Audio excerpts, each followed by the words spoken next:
Let's start. Welcome to the Why Not Today podcast, where we support entrepreneurs to take bold actions, clear steps to start businesses, get unstuck, or grow with more clarity, confidence, and courage. I'm Leslie Kane, a courage coach and founder of the Why Not Today movement.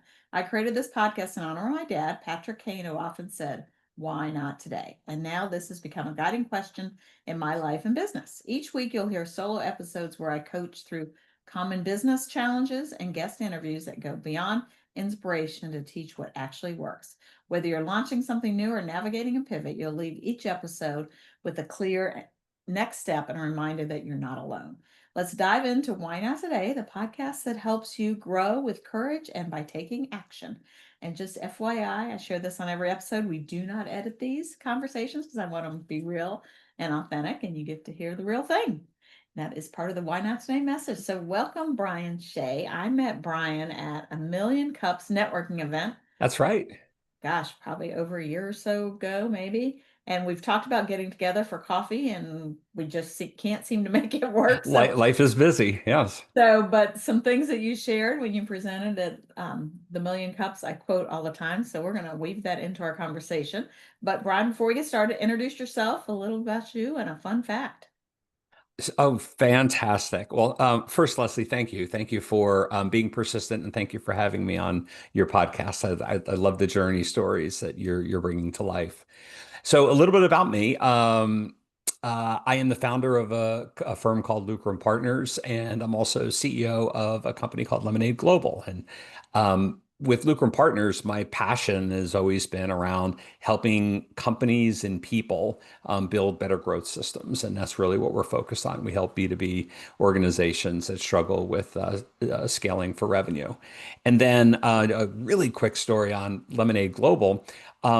As many of us, are part of executive connection or executive membership communities. And the last couple of examples or groups I was with, they became really hard and kind of tedious. So I said to a friend, a colleague of mine in this particular network, I said, if we love these things, but we really don't like these other things, why don't we just go across the street and open our own lemonade stand? So we actually have, and we've got a really great story about what we're building at Lemonade Global. Let's see, my What's a fun fun. fact? Yeah. So my other little fun fact is I grew up in a little tiny town in New Hampshire. Really? Yeah, small town in southwestern New Hampshire. The population, I don't know, 40 years ago was probably 18 or 19,000 people. And then I think the population today is somewhere around 18 or 19,000 people. Real small Okay. New England town. But one of the things that I just remember, which is a fun fact, is if you didn't play sports, you got in trouble. So my parents always made me play sports. And I remember our neighbors and friends, parents that were all of our coaches. And I just learned early on the value of just having the adult in the room put their arm around you and say, "Hey, let me help you throw that ball. Let me teach you this sport. Let me teach you this skill." So I often tell stories about some of my, early elementary day and high school coaches as well. So there's my little other fun fact. Well, and just knowing you kind of the way I do, I would say you probably got in trouble too. You said you're not editing this, so I think we should just keep going. Okay. Small Exactly. town, right? You probably Exactly. do. Yeah. Well, grew up in a small town, but now it's a big place, and it grew up around me, Reston. Oh, not a small town anymore. No, my mom swears that we moved here, and I think she's probably exaggerating a little bit. She said Route 7 was a dirt road, and it was 2 lane, and no, there was no Ashburn, there was no Leesburg. I mean, it was there, but it wasn't hmm there. So Reston has definitely grown around me. So Brian, what does courage mean to you? Yeah, so courage, to me, courage it's that clarity in the middle of uncertainty. It's the absence of fear, and it's also being able to have it in you to move forward even when the outcome isn't guaranteed. So true. And it's interesting just in all the over 100 episodes I've heard, everybody's got a different definition, which Mm. is really kind of cool and tweaks. And people that have had on more than one have different definitions where they are. Yeah. So you have a vast career in sales and sales training, and I think the first thing that caught my attention, just because I pay attention to it, is you used to work for Sirius XM, didn't you? Well, yes. So now, now that you're not editing, I have to correct you. Okay. So deep in my heart, Leslie, I was on the team that was the launch team for XM satellite radio, Okay. and we had real pride in our turf, and that other company you just mentioned, they were the competitor Okay. that we sold to. So we always laugh, those of us that were on this team, we never wanted to be associated in the same name or, kind of sentence with the others, and we ultimately sold the company to them. But yes, I was really honored to serve next to some real pioneers. We built a new industry, we built a new sector, we built a new we changed the game in digital broadcast, and was Well, I worked on the immense. other side of the world in broadcasting. I worked for a broadcast consulting firm and actually helped people buy and sell radio and TV stations. Oh, wow. Well, that's big business, big It business. And was, we the had world. we even had somebody you probably know, Clear Channel was one of our partners and My investors, clients. even though they were a competitor, bought bought and invested in satellite radio. Yeah, so I was in this company when they deregulated broadcasting. Mm, So when all the clear channels and all the companies were buying up a little mom and pop station, we worked for the yeah. big companies. And there was actually one in, I think it's owned by Clear Channel now, that was in Texas that we went in. I mean, I went in Mm, like basically lying who I was because they were getting ready to buy him. Which was, but I valued the Howard Stearns contracts and um the towers and all those things a lifetime ago. But so how did yes. you so your business you have now, is this your first Mm. business you've done or businesses you're doing or Yeah, yeah. So, you talked about courage before. A moment of courage for me after, actually just prior to COVID was I was going to start I was going to start Lucrum Partners then. I wound up being contacted by a CEO here in the DC area who asked me to come in and work with her to help build and grow. And we ultimately sold that company as well. So I did that for about the 3 years during COVID, which was really interesting, trying to scale a company during then. yeah. But yeah, so Lucrum Partners in my heart is about 10 years old. On paper, it's a little over 3 years old. So did you have some why not say moments in starting that? I did. Remember where you were, what you were doing? So yes, because there were plenty of, executive leadership team roles that were out there, and, those are safe and you've Mm. done them before. And I said, no, I'm really, I had a voice inside me and and this North Star that just getting brighter to say, go and help, go and enable others. Um, Go and help other companies scale. Bring your toolkit of the things that I learned over the years, for example, building an industry. Go share those forward. And so, yeah, anytime you start a new company, you're thinking, okay, paycheck, return on investment, time, paycheck. Yeah. Um, so it was, but it didn't. I'll tell you, it didn't last long because I started having client engagements almost immediately and saw this is why I wanted to do what I was doing. And when I shared my why, business started coming.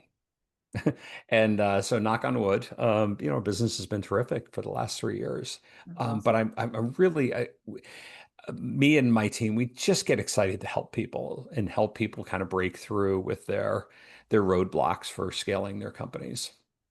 Have you read, and I mentioned this often on podcast, From Strength to Strength?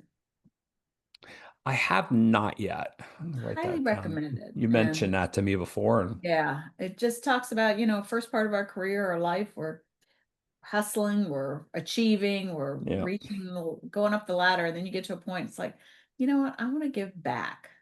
and I want to make a difference and take Hmm. what I've learned and be able to help other people. So your business is still fairly new, and you left a corporate job for several years. So what have you learned in the journey? I guess the question is that I ask is, what do you wish you would have known before you started? What surprises So did you have? yeah, I love that question. What I wish I learned, and it seems so intuitive now versus then, but slow down and get the executive story. And I work primarily with CEOs and their executive leadership teams. And don't just jump into the solution, because of course we know we're competent and can help people, improve their business revenue performance. But one thing I learned, Leslie, was when I said, "So tell me about you. Like, tell me about a day in the life. Tell me why you're in this job. Tell me, how you work with your coworkers, other executives on the team. Tell me what frustrates you." And I got people to start telling their version of their story. Here's how I got here. This is what I like. This is what's difficult and hard. And I realized there was so much value in just understanding. I know, and some would say, "Well, Brian, that's just qualifying." Well, it was deeper than just qualifying, but it was taking the intentional time to pause, executive by executive, and say, "Look, I'm not here to take it. Let's just have a conversation." And it was a conversation like I would have at a networking event. And they were pure and they were honest. And at the outcome or the outset of every one of those conversations, I typically got a thank you for taking the time. Just ask questions about a person. And I wish I knew that. I wish I knew that earlier, because as soon as I figured it out, it was like, wow, pump the brakes, don't run so fast to the solution. You know, take an opportunity at listening to people. They have I some stuff they want to share. definitely agree. And in interviewing so many people on the podcast, everybody has a story behind a Mm. story and Yeah, getting well behind said. that. And people want to feel important. I have a Hmm. 30-year career in Mary Kay, and Mary Kay Ash always said, imagine everybody has a sign around their neck that says, make me feel important. And, Oh, you're going to build that know, like, and trust when you spend a minute and get to know people. mm. And as you said, not just go into the solution, because the solution you probably jumped on in the beginning was probably not really the solution they wanted or needed. Once you ask more questions, you probably unfolded other things. That really wasn't the problem. Yeah, there was a bit of that, and it's really taking it one extra step to make sure that we were able to address really an unresolved need that was bothering a person, not the title. But yeah, each of those conversations pays off in spades. Yeah, absolutely. So the other question I like to ask is, what are you so glad you didn't know when you started that might have stopped you? Yeah. So I approached building Lucrum Partners, I think maybe a little differently than some others that have been in kind of consulting forever. I've lived a life of starting a new industry. I've lived a life of big turnarounds with big companies. Um, and I always wanted to make sure I understood the impact on people all the way through those journeys, because it's hard. Running new businesses is hard, right? Starting a new business is hard. But having line of sight on the people. And so I think one of the benefits that I guess I didn't know that I didn't know was I didn't know a different way of doing it. And had I just followed whatever a traditional kind of consultancy, business performance coachy thing, I don't know that I would be as successful as our firm is today. That makes sense. And yeah, I think we need to listen to our gut, and that's why we start our own businesses, right? To That's right. deliver. Yeah. So have you enjoyed having your own business and not working? Because there's definitely some perks. So yeah, it's look, it's terrific. Everybody says, "Oh, you get to make your own hours." And it's like, yeah, yeah, I make You my own work less hour. or more? Oh, I work more. I That's work more. the answer I usually get with what you wish you Be glad you didn't know is how much work it does require. Yeah, but it has a higher return on personal investment. There's a different Absolutely. joy to it. Um, but you know, one of the things that I found really enjoyable, Leslie, and you and I have talked about this before, is being able to tell stories. Hmm. And one of the stories that I remember when I was at one of the 1 million cups, and for those that listen to your podcast that haven't been to a 1 million cups event, get to your next 1 million cups event. Highly recommend. Yeah, it is such an interesting, and I say that in a like, oh my gosh, interesting, not you meet fabulous people from incredible life stories, all at different stages at building and or growing a business. And the relationships that come out of it are almost immediate.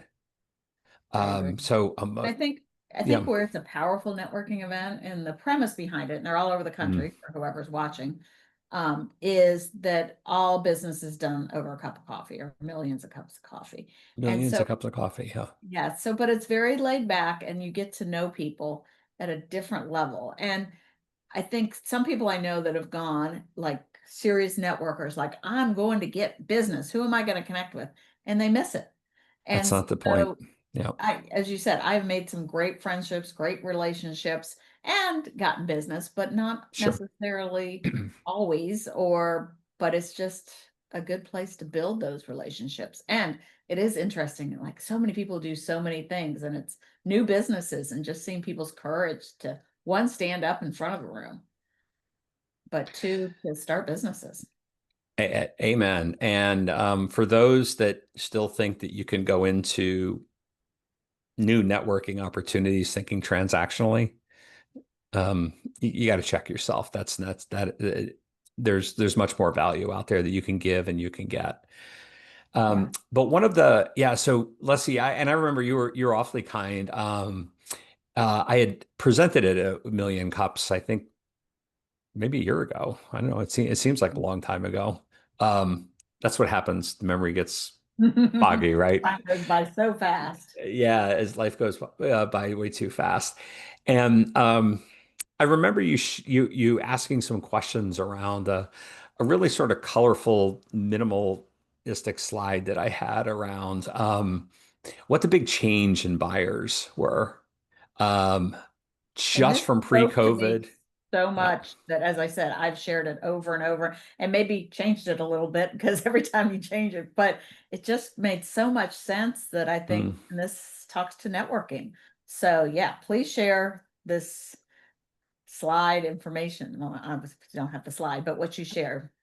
Yeah, so one of the yeah, and so it starts from one of the problems that I have found with organizations that can't move forward with revenue is they have typically kind of piled on to an old or an outdated operating model. That can be a sales operating model, coaching operating model, hiring talent operating model, whatever it is.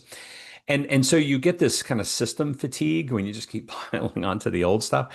And so I wanted to find a way of expressing this visually. And it's a bit of a bubble slide. And it really talks to pre-COVID. How did buyers buy? How did sellers sell? What were the conditions? What were the needs that buyers needed from sellers? And it was an entirely different value proposition on both sides of that relationship just pre-COVID. And then during COVID, as you know, we've all joked, as we all became kind of experts at, you know, shopping for everything from our phones, right? We sat around, you know, in our driveways at 4 o'clock in the afternoon when all of our Zoom meetings ended, and we're like, I don't know now what, right? And we're pulling up all kinds of crazy stuff that, you know, that we were multitasking during the day while sitting on phones. Well, the craziest was I went to meet a neighbor of mine who was waiting in the driveway, socially distanced at the time, I will say. And I went to ask him a question, and he put up his finger and said, "Shh." I'm like, okay, what's that about? And he goes, "Oh, sorry about that." He goes, "Here, I think I'm going to buy this." And he shows me his phone, and there's a plane on it. And I'm Wow. like, what? And he was ready to buy a plane sight unseen through doing research on his iPhone during a couple of Zoom calls. And it dawned on me when I thought about this bubble chart that we went from buyers could never move without sellers to during COVID, we became really comfortably native with the digital buying experience with research and shopping for options and the such, to the point where my neighbor was ready to hit a button and get divorced and buy a new phone. And he didn't, but he almost I was gonna did. say, did he buy And it? no, it was pretty close though. I was like, "Are you serious?" To today, buyers can do almost everything without sellers. So if you think about this just from running an organization to say we're not selling enough, we're having a hard time selling, well, how are you positioning yourself with today's buyer and what information do they need from you? Why do they need it and when do they need it? And if you can get to the answer to those questions, I'm willing to bet that none of that looks like it did pre-COVID and none of it looks like it did during COVID. And so this post-COVID kind of rebuild, one of the starting points I always talk to new clients or prospects really about is what is your appetite for transformation? Because the only way that we fix your business is we probably have to break some stuff rather than pile on. And so that, but thank you for the replaying of those that my little bubble chart. But it helps provide a visualization for how much stuff has changed in only a few years. And when you get a chance to really digest that as a sales leader or head of revenue, chief revenue officer, whatever it is, you'll recognize pretty quickly. It's like, gosh, we're still using some kind of old school kind of motions in our go-to-market, and they're not working. And so that's what we help them, transform as we call it. But we really get them to decouple it from the stuff that works and throw it out in the dumpster and help them Yeah. rebuild. So my twist on it, and I think you talked more a little deeper on this, is like pre-COVID salespeople were in charge of the transaction. And Yep. even before that, long before, salespeople have gotten just a bad rap. You, from the good old days of car salesmen and Hmm. copier, and because they had all the power, they had all the information. Now, obviously that's changed a lot. And then COVID happened and everybody figured out how to do everything on their phones. Hmm. And now consumers are more in charge of the sales cycle because they're more educated. But what I heard you say, which I've shared, is now to be effective as a salesperson, you need to be where those people are Yep. and join their communities, build that know, like, and trust, which is something I've known for years. Like, you got to get people to know you, to be comfortable to buy you, to have that trust, because you can buy anything from anywhere now. And so why are they going to buy from you rather than somebody else? And so just like we talked about, make people Yep. feel important, hear their stories, listen to them. Don't just go into networking events transactional. Yeah, and I think that is, and thank you for that one last piece. See, I even forget sometimes everything I say on See, I this. can teach you stuff. Well, I paid you're attention that week. well, that's great. Yeah, and part of what we coach is, because buyers are comfortable at going and acquiring information, spend the time to figure out where they go and be there. Right. And that's right. And wherever that is, it can be online, it can be in person, it can be anywhere. But really understanding where buyers are going to kind of fill in those blanks that they don't currently have the information, or they're looking to get affirmation or confirmation on something that they've researched. Just be there, enable, help, share. Um, And I think we're, being there authentically, yeah, people that you're real, and, talking about social media sites, they're stalking you. They're going to find out about you. they Somebody will. recently said lurking is a new networking. Like, how often do Wow. you meet with somebody and you find out about them before you do? You know, Yep. I've have several new Facebook connections that are clients that they were watching what I was doing before I even knew who they were.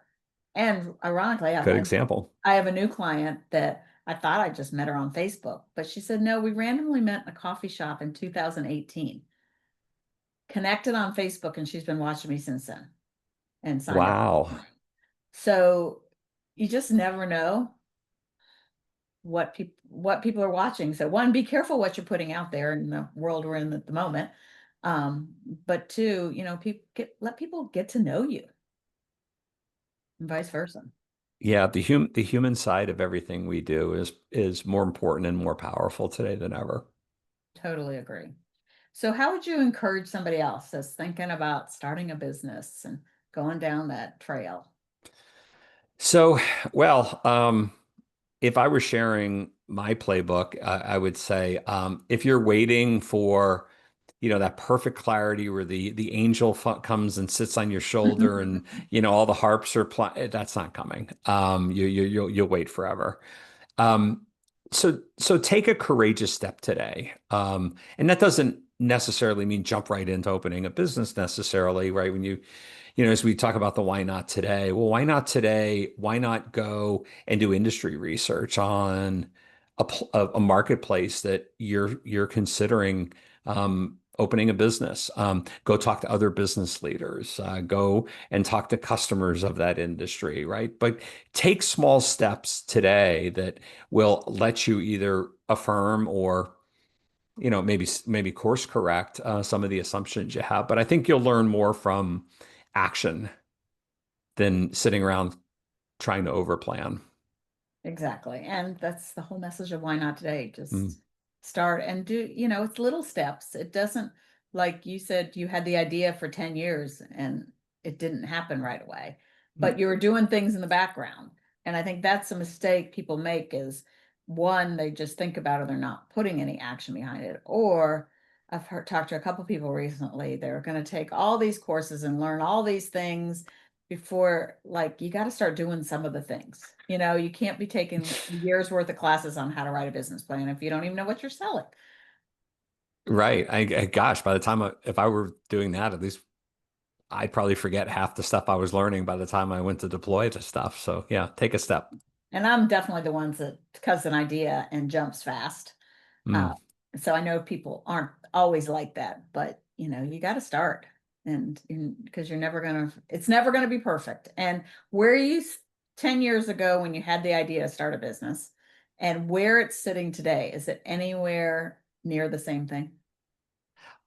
It's more no, there's two, I would say two stark differences. One is I came from the world of enterprise and big media and big tech and all of that. And I thought I would be playing in that marketplace. And I actually find higher level of satisfaction and give back working directly with founder owners, starters, CEOs, founding teams. And I guess that is a little bit back to a throwback of the story I shared earlier of the industry we started. But just that I just have, I didn't realize how rewarding it is to work personally, shoulder to shoulder with younger, not chronologically, but from a business maturity standpoint, leaders.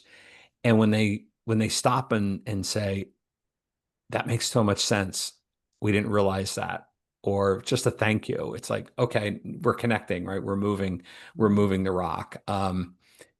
That's what I didn't recognize is that it goes back to that power of people piece, right? It's being able to work with younger companies that are growing, that have lots of different challenges outside of, some of the big Goliath companies, and being able to get to the table and helping them. Yeah. And that's what I found, like people starting businesses, you have the idea and where you end up are not the same place. Mm-mm. But it's that why not today moments, taking the one step, doing the small actions, doing the research, and eventually you'll get there, but you got to start. Got to start. Yeah. So, well, I will share your contact information in the show notes. What is the best place, or where is the best place to find you? Yes. Is So there a million LinkedIn, cups? yeah. So that was gonna be my number two. So we'll move out to number one. Okay. Get to your next Million Cups event, especially the ones here in Loudon. They're absolutely terrific, and the economic development team is they're terrific. Both spirit and business partners to the community. But yes, I'm come find me on LinkedIn. It's Brian Shea, SHEA, with Lucrum Partners, LUCRUM Partners. And I'm always asked, what does Lucrum mean? And in high school, I was that kid who took 5 years of Latin, Oh, and I still can't. I probably know about 3 words of Latin, but lucrum being to profit, and that's the basis of why we started Lucrum Partners, is to help people profit. So yes, that's the easiest place, and it's Brian at lucrumpartners.co. okay. And I'll share all that in the show Yeah, notes. sure. Thank you. All right. Well, thank you for joining us today and sharing, and especially sharing my favorite story of yours, training. Um, so Well, yeah, thank you for everything you do, Leslie. I love the you're stories welcome. that you bring to life with people. Thank you. And thanks everybody for joining the Why Not Today podcast, your space for practical tools, real encouragement, and courageous growth. So whether you're launching something new or navigating pivot, I hope you're leaving today's episode with a clear next step and reminder that you're not alone. If you want to take the next step or want some information on supporting you, you can reach out to me on whynottodaymovement.com. And this podcast is your bridge from inspiration to action. And we're here to walk with you every step of the way. And if this episode spoke to you, please share it with a friend, subscribe, leave a review. And remember, you don't need to have it all figured out. You just need to take one brave step. And why not today? Thanks, Brian. Thanks, Leslie.